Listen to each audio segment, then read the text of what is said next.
O mundo é maior do que 5 países. O presidente Recep Tayyip Erdogan dirigiu-se assim aos líderes mundiais reunidos em Nova York para a 69ª sessão da Assembleia Geral da ONU em 2014. Ao criticar o monopólio dos 5 membros permanentes do Conselho de Segurança, Erdogan não estava apenas questionando a legitimidade da ordem internacional do pós-guerra, também captava uma verdade mais profunda: as mudanças das relações internacionais e a crescente insatisfação de vários estados. As chamadas potências de nível médio, que não estão dispostas a aceitar o papel passivo e marginal que as antigas grandes potências procuram impor-lhes no equilíbrio de poder global. 12 anos mais tarde, as palavras de Erdogan ressoam com ainda mais força.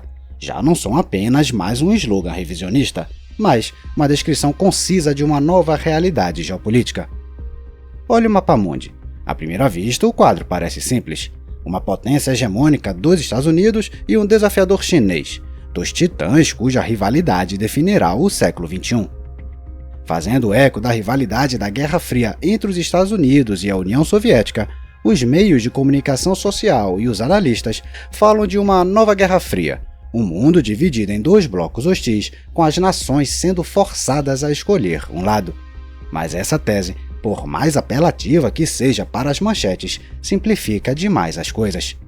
E se a disputa não for apenas entre 2 superpotências? E se, sob a superfície da competição bipolar, estivesse desenrolando uma revolução silenciosa? Uma revolução que pode redefinir por completo as regras da política global. No palco mundial, novos concorrentes estão ocupando mais espaço, países conhecidos como potências médias. Cada vez mais, são elas que estão ditando o ritmo da mudança geopolítica, empurrando o mundo para um sistema que não é unipolar ou bipolar, mas caoticamente multipolar. As relações internacionais assemelham-se agora a uma teia densa e em constante mutação de influências, dependências e interesses. As potências médias não assistem passivas à rivalidade Estados Unidos-China. Pelo contrário, moldam seus ambientes, manobrando com destreza entre Washington e Pequim, tecendo suas próprias redes de alianças, construindo esferas de influência e assumindo o controle de estreitos estratégicos, rotas comerciais e recursos energéticos. O que são exatamente essas potências médias? Como elas estão deixando sua marca no equilíbrio de poder global e por que essa é uma nova realidade? Vamos descobrir.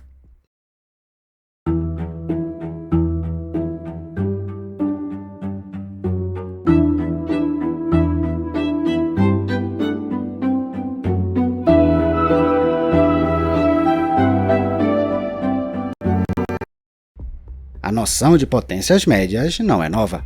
O que é sem precedentes, no entanto, é o cenário de hoje. Nunca antes na história houve um grupo tão grande de estados que pudessem ser contados entre as potências médias. E nunca antes eles exerceram coletivamente tanto peso geopolítico. Em nossos cálculos, 17 países pertencem a este clube, cada um tendo sua força de uma fonte diferente. Para a Índia, é o poderio econômico e a demografia. Para a Arábia Saudita, os petrodólares. Para a Turquia, uma localização estratégica e a indústria de defesa. No entanto, uma coisa os une. Como o cientista político búlgaro Ivan Krastev bem colocou, cada um deles quer estar à mesa, não no cardápio. A ascensão das potências médias levanta uma série de questões, mas uma se destaca. Esses estados, como os novos arquitetos da ordem global, construirão um mundo mais estável e multipolar? Ou suas ambições e rivalidades acenderão novos e imprevisíveis conflitos, que poderiam mergulhar o sistema internacional em uma crise ainda mais profunda do que a rivalidade Estados Unidos-China? O conceito de potência média tem uma longa história.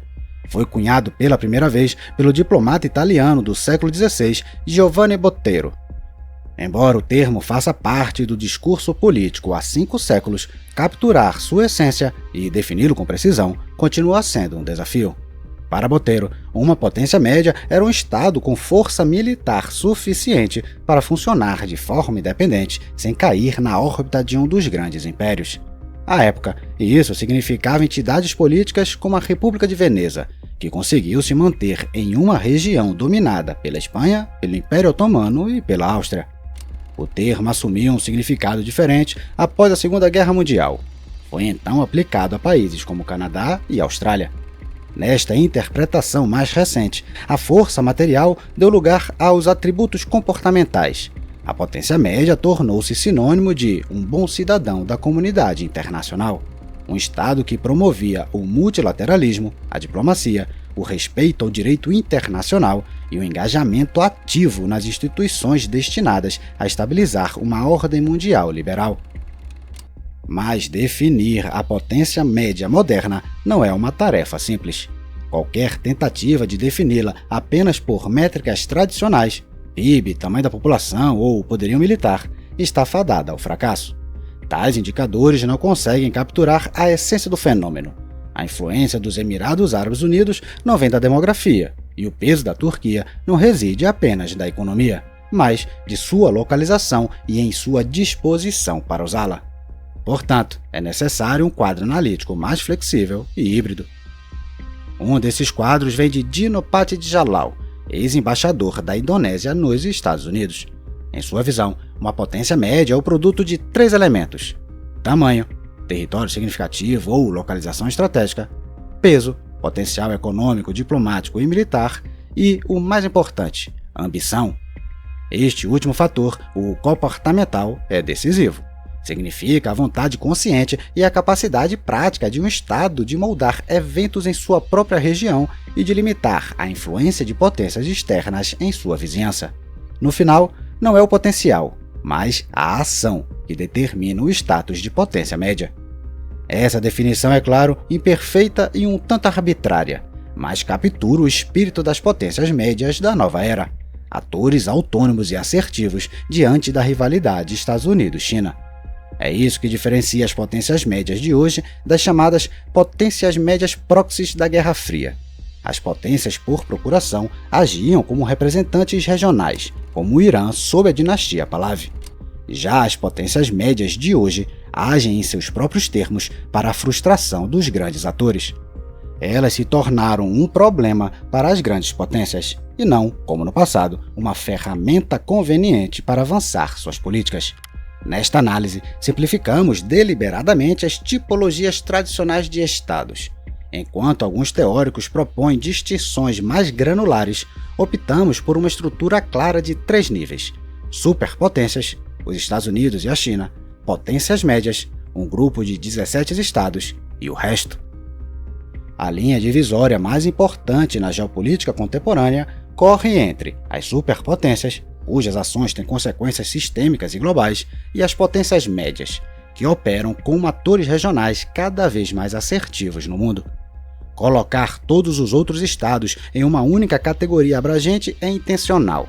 Isso ressalta o papel central das potências médias como o grupo mais dinâmico e influente abaixo do topo da hierarquia. Essa categorização traça uma distinção nítida entre os criadores de regras globais, superpotências, os moduladores de regras, potências médias, e os tomadores de regras, o resto. Nossa lista de potências médias inclui 17 estados. Algumas escolhas podem ser controversas, mas cada uma será justificada mais adiante neste texto. Começamos nossos estudos de caso pela Turquia, que é a potência média por excelência. Com sua localização estratégica na encruzilhada de 2 continentes, uma população de 85 milhões, a 16ª maior economia do mundo, uma robusta indústria de defesa e o 2º maior exército permanente da OTAN, a Turquia possui a base para buscar uma política externa ambiciosa. Ankara busca dominar sua vizinhança. Aproveitando sua geografia vantajosa, a Turquia pretende se tornar um centro energético crítico, ligando produtores da região do Cáspio, Rússia e Oriente Médio aos mercados europeus. Mas suas ambições se estendem muito além do domínio econômico.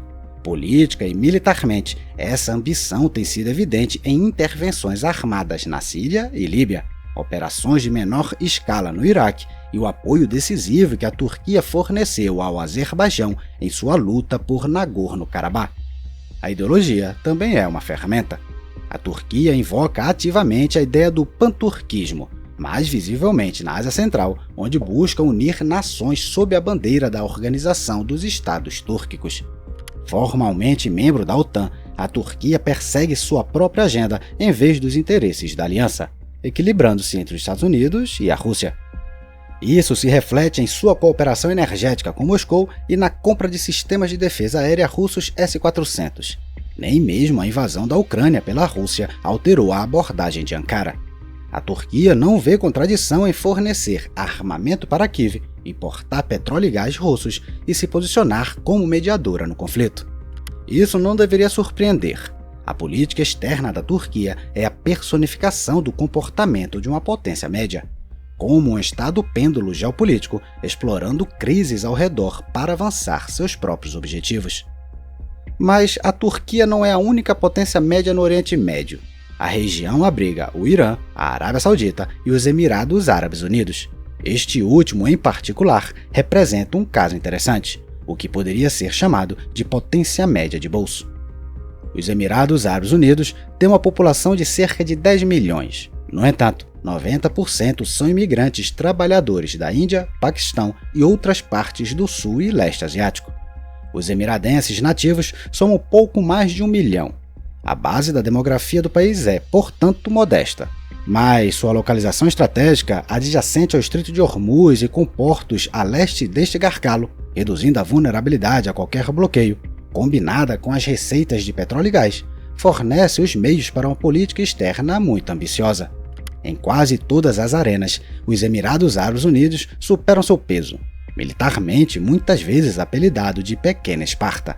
Apesar de sua pequena população, o país dispõe de um exército bem equipado de cerca de 65 mil soldados. Ele também ostenta uma indústria de defesa forte e em rápida expansão, na qual o governo planeja investir 82 bilhões de dólares até 2031. Por anos, a política externa dos Emirados foi construída na busca da autonomia estratégica. Mantendo laços estreitos com os Estados Unidos, Abu Dhabi aprofundou simultaneamente as relações com Moscou e Pequim. Apesar da guerra na Ucrânia, o comércio com a Rússia cresce, com os Emirados Árabes Unidos servindo como um canal para contornar as sanções. Com a China, o ritmo é igualmente dinâmico. Desde 2017, a China é o maior parceiro comercial dos Emirados Árabes Unidos e em 2024, os Emirados se juntaram ao grupo BRICS. A abordagem multivetorial do país fica evidente em sua diplomacia de infraestrutura. Abu Dhabi apoia a iniciativa Cinturão e Rota Chinês, enquanto participa do corredor IMEC apoiado pelos Estados Unidos. Também investe em outro projeto concorrente, a Estrada do Desenvolvimento Turquia-Iraque, que cobrimos com mais profundidade em nosso vídeo sobre as guerras de corredores. Todos esses movimentos são impulsionados pelo mesmo cálculo, diversificação e maximização de lucros. Nenhuma análise dos Emirados estaria completa sem mencionar a DP World, a gigante de logística controlada pelo país, que opera 80 terminais marítimos e secos em mais de 40 países em 6 continentes. Para os Emirados, a DP World desempenha o papel que antes era das grandes companhias comerciais em tempos imperiais, uma ferramenta para projetar poder e garantir interesses estratégicos além das fronteiras. Através da DP World, os Emirados exercem influência sobre as cadeias de suprimentos e controla hubs no comércio mundial. Esses investimentos muitas vezes andam de mãos dadas com o engajamento militar, como no Sudão, onde Abu Dhabi armou as forças do general Dagalo na Guerra Civil, ou na Somália, onde os Emirados têm bases militares. O caminho para o status de potência média, como vimos, pode assumir muitas formas. A Turquia e os Emirados Árabes Unidos representam casos de ascensão. Mas também se pode chegar lá por rebaixamento da primeira divisão. Essa, em resumo, é a história da Rússia. Desde Pedro o Grande, quando venceu a Suécia em Poltava em 1709 e garantiu o lugar da Rússia como potência europeia, a posição de Moscou na hierarquia global tem sido uma questão de importância existencial. Por quase 3 séculos, seja com o Império Russo ou União Soviética, Moscou não foi apenas membro do clube mais exclusivo do mundo, mas por várias décadas durante a Guerra Fria, um de seus 2 líderes, uma superpotência que moldava o destino de metade do globo. O colapso da União Soviética em 1991 foi um duro choque para essa identidade de grande potência profundamente enraizada. Embora o consenso predominante seja que a Rússia pós-1991 permaneceu uma potência global, em virtude de herdar o arsenal nuclear soviético e um assento permanente no Conselho de Segurança da ONU, essa alegação é difícil de defender à luz dos fatos. Na realidade, o colapso soviético relegou Moscou ao status de uma potência média. As evidências para esse rebaixamento são extensas. Em primeiro lugar, veio o colapso interno. Entre 1991 e 97, a economia da Rússia contraiu quase 50%, mergulhando o país em hiperinflação, pobreza e corrupção desenfreada. Moscou não conseguia mais prover seus próprios cidadãos, muito menos projetar poder no exterior. Também perdeu o controle sobre o espaço pós-soviético. Ex-aliados do Pacto de Varsóvia, em vez de permanecerem na órbita da Rússia, voltaram-se para o Ocidente, buscando adesão à OTAN e à União Europeia. Este foi um desafio direto à esfera de influência da Rússia, ao qual Moscou parece impotente. O marco mais simbólico desse declínio foi a Primeira Guerra da Chechênia, 1994-96, quando a Rússia se mostrou incapaz de afirmar o controle dentro de suas próprias fronteiras. Visto sob esta luz, a noção da Rússia pós-soviética como uma potência global é insustentável. Possuir os atributos de alcance global, como armas nucleares, não mudou o fato de que, após 1991, a Rússia era uma potência média, parecida com a Grã-Bretanha ou a França após a perda de seus impérios coloniais. Até classificar a Rússia na década de 1990 como uma potência média é controverso. Na época, ela não atendia a todos os critérios para essa categoria. Faltava-lhe a capacidade de moldar eventos em sua vizinhança, como demonstrado pela desintegração do espaço pós-soviético e pela guerra na Chechênia. A situação mudou com a ascensão de Putin ao poder. Ele iniciou um processo de restauração, centralizando o aparato estatal, usando petróleo e gás como armas geopolíticas e modernizando as forças armadas. Gradualmente, a Rússia começou a reintegrar o espaço pós-soviético, primeiro através da Segunda Guerra da Chechênia em 2000, depois a invasão da Geórgia em 2008, seguida pela tomada da Crimeia e partes do Donbás em 2014. Cada um desses passos foi um ato calculado de revisionismo para recuperar o império perdido e reconquistar o status de superpotência global. Assim, a invasão em grande escala da Ucrânia deveria ser o ponto culminante do projeto de mais de 2 décadas de Putin. Isso é evidente pelo ultimato que Moscou entregou aos Estados Unidos apenas algumas semanas antes do ataque, exigindo a retirada das forças da OTAN estacionadas nos novos Estados-membros admitidos após maio de 1997.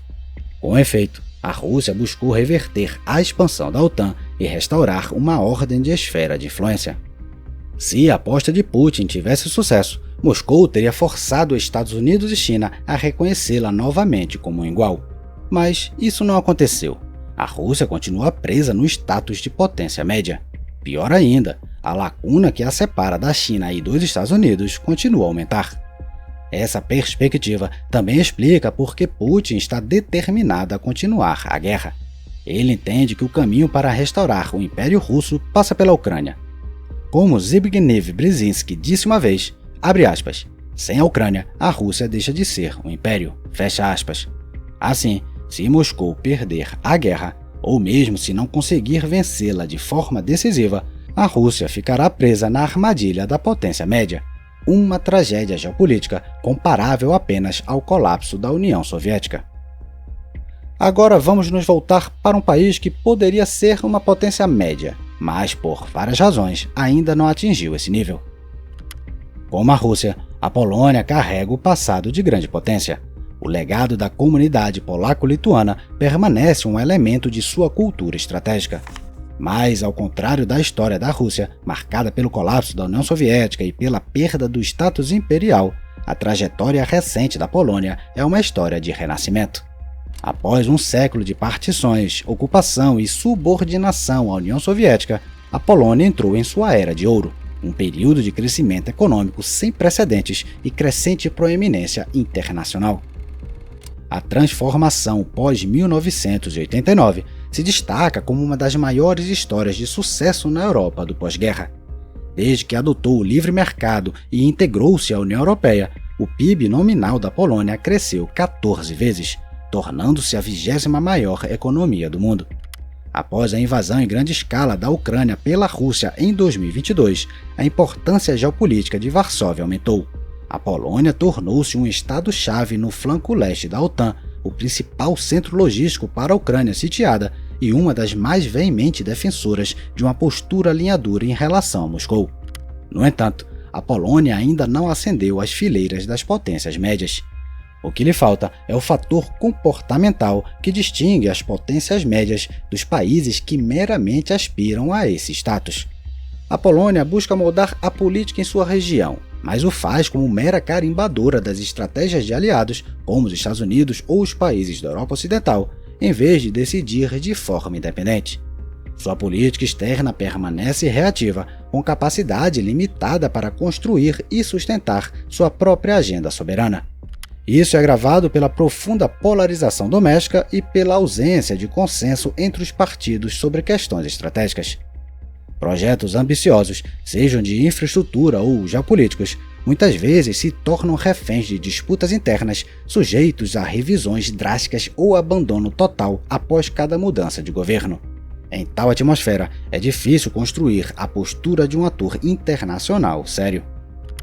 A Polônia possui o kit completo de instrumentos necessários para o status de potência média, pesos demográfico, econômico e militar, o chamado hardware, mas lhe falta o software, elites políticas capazes de aproveitar o maior potencial do país em mais de 3 séculos. A oportunidade da Polônia de dar um salto geopolítico para a primeira divisão pode se fechar. Uma crise demográfica iminente e o esgotamento de seu modelo de crescimento atual representam ameaças existenciais às suas ambições. Se Varsóvia não conseguir usar as condições favoráveis atuais para lançar as bases de seu poder e autonomia estratégica, sua era de ouro pode se revelar nada mais do que um breve e desperdiçado episódio. Ao analisar o fenômeno das potências médias, outra divisão marcante emerge: a cisão entre o Campo do Norte e o Campo do Sul. Esta não é uma distinção puramente geográfica, mas sim socioeconômica, profundamente enraizada na experiência histórica, especialmente o legado do colonialismo. O Norte inclui as potências médias tradicionais: Canadá, Austrália, Japão, Coreia do Sul, Alemanha, Reino Unido e França. São democracias liberais estáveis, profundamente integradas aos sistemas econômicos e de segurança ocidentais.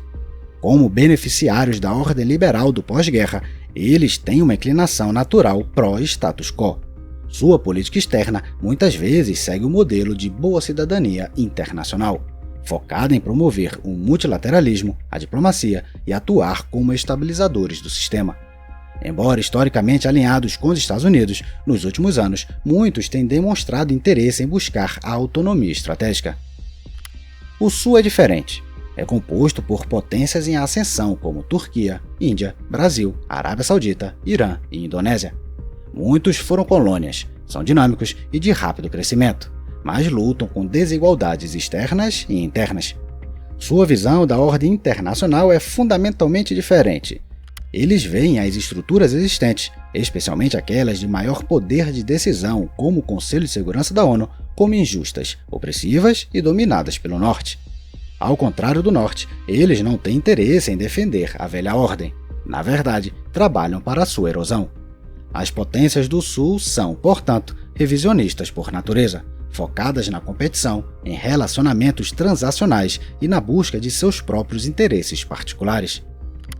Se as potências médias do Norte servem como estabilizadores da velha ordem, as do Sul são revisionistas, trabalhando ativamente para a sua queda. Além da era colonial, as raízes mais recentes dessa divisão podem ser rastreadas até o resultado da Guerra Fria.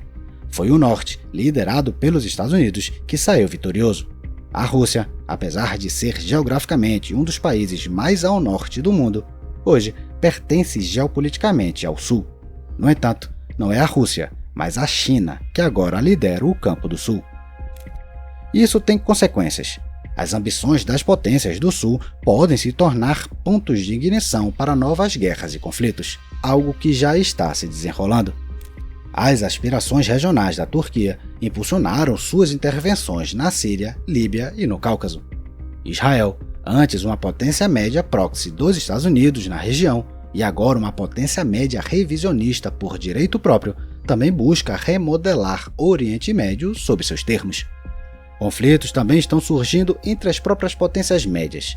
Um exemplo é a relação entre a Arábia Saudita e os Emirados Árabes Unidos, formalmente cordial, mas marcada por uma competição acirrada pela influência regional, do Iêmen ao Chifre da África e ao Sudão.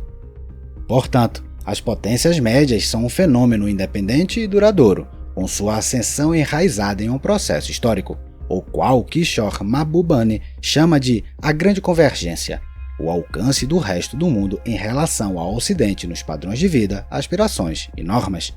É essa convergência, e não a rivalidade entre grandes potências, que é a verdadeira fonte de sua força e autonomia. O confronto entre Washington e Pequim atua como um poderoso catalisador, acelerando a ascensão das potências médias. Ao se equilibrarem entre o hegemon e o desafiante, elas podem maximizar seus ganhos sem se comprometer com nenhum deles. Em uma era unipolar, o hegemon sempre pode punir os desobedientes, mas quando há duas superpotências, as potências médias ágeis podem jogá-las uma contra a outra. A composição deste grupo também é fluida. Com condições favoráveis e tomada de decisão acertadas, países como Polônia, Itália, Espanha, Argentina, México, Tailândia, Filipinas ou Cazaquistão poderiam se juntar às potências médias. Até mesmo a Ucrânia, se o resultado da guerra for favorável, poderia se colocar em uma trajetória promissora. Por outro lado, membros atuais poderiam sair desta categoria se seguirem políticas equivocadas. Muitos terão notado a lacuna em nosso mapa, na África. O continente certamente tem muitos aspirantes. África do Sul, Nigéria, Etiópia, Egito e Argélia estão entre eles. No entanto, sob a definição mais estrita de potência média que usamos, uma que exclui Itália e México, nenhum estado africano se qualifica atualmente. A mera fraqueza da vizinhança não é suficiente para garantir um lugar neste grupo, e isso não significa que isso não mudará no futuro. A verdadeira questão, então, não é mais se a era das potências médias chegou. Ela está aqui. Mas a grande incógnita é se as potências médias modernas se tornarão as arquitetas de uma nova e estável ordem ou meramente os arautos do caos permanente, onde cada jogador age apenas em seu próprio interesse e o palco global se torna uma arena de guerras regionais intermináveis. O fato de que 10 das 17 potências médias são revisionistas do Sul sugere que este é apenas o começo das mudanças. No entanto, se os revolucionários do Sul de hoje finalmente garantirem seu tão almejado lugar à mesa, não poderiam se tornar os defensores do status quo de amanhã? Talvez a verdadeira natureza da geopolítica não seja a busca pelo equilíbrio, mas a perpétua troca de papéis no mesmo jogo atemporal pela dominância.